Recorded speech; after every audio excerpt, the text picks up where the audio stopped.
You can have the services of a co-driver who can also act as one of your leading chief mechanics. As such, Larry's a good engineer and has got a lot of projects to his credit, and then be able to jump in and help propel the car around the circuit. It's a formidable team. Larry Perkins takes his turn at the wheel. Colin Bond, as we mentioned just a moment ago, has left the Alpha, and Greg Hansford has taken over. We'll have a word with Colin Bond in just a moment. And that car, as Alan mentioned, doing remarkably well. Larry's taking it quite gently up the shelf here, Gary. It doesn't sound to be revving to the sound of a little Ford V8 that I'm accustomed to. He's not. We wouldn't be taking it this easy on purpose. No, he's got a little something going haywire. He's not coaxing tires at that speed. You have to be careful on your opening lap with fresh tires, but flat tire apparently. So we've just had a report from the top of the mountain, or a deflating tire, front left, I think. Possible. Can't see it. Yes. Ooh, oh, the wheel's not on. That, the wheel's loose, mate, and he's going to be very, very lucky to get that all the way around. If it was a puncture, he can run on the rim, but if the wheel doesn't stay on the hub, it's a bit of a worry with these single wheel nuts. They look flashy and they're nice for the mechanics, but boy, there's nothing like having 5 wheel nuts on. It's a if you slip one, you got a chance of getting to the pits. 4. If you got 4 on you, you can still keep on 3. But if that wheel comes off like it's looking, and it's going to do it just when he puts the weight on it into the dip here. Oh man! And couldn't have happened in a worse section of the track if he were to stop here. He's getting the raspberry from the Commodore and the Jag fans on the top of the mountain through that dipper there, and it was amazing it stayed on through that. There goes Kevin Bartlett in the Starion slipping by him. Thing is, though, that if he can just coax it through here and get it onto the straight, do you think he can make it back out? I do, because he's in the worst positions at the moment where the car's getting loaded one way or another. It almost looks as if the guard is holding it on.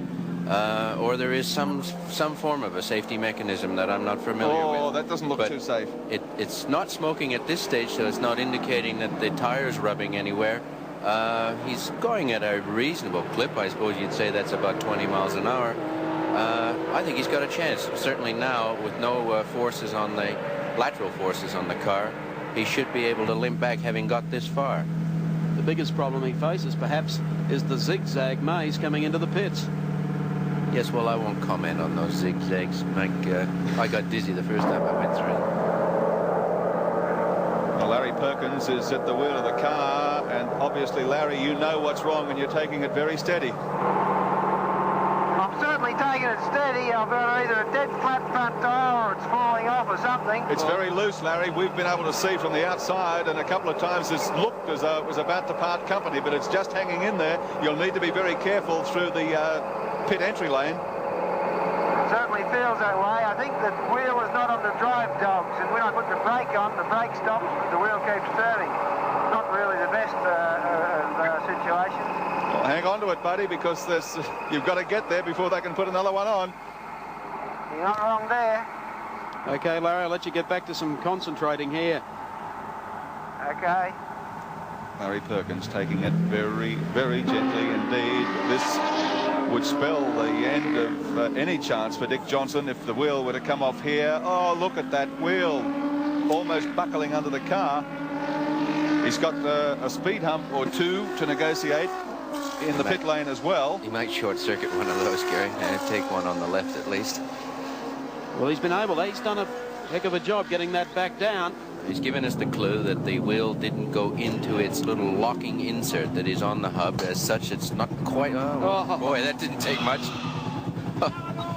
Look at the shredded metal. Yes. All right. Goodbye to $500 wheel. Oh, much above. Just goes to show, for all the drill, all the rehearsal, and the speed of the moment. And I know it's one item that all race crews go to sleep with. People think only the drivers have got a nervous day waiting for them on a Saturday night, but every race mechanic who has a wheel to change has got that in front of him, and I hope all the aspiring fellows watching on Channel 7 just see how easy it is to put a driver into the graveyard. Well, those are the holes that had to go into dowels and fit onto the wheel, and then the nut itself just locks up tight. Well, problems for the Dick Johnson team. I guess a guy with a smile on his face after an early pit stop has to be Colin Bond, who has done very well in the Alpha GTV.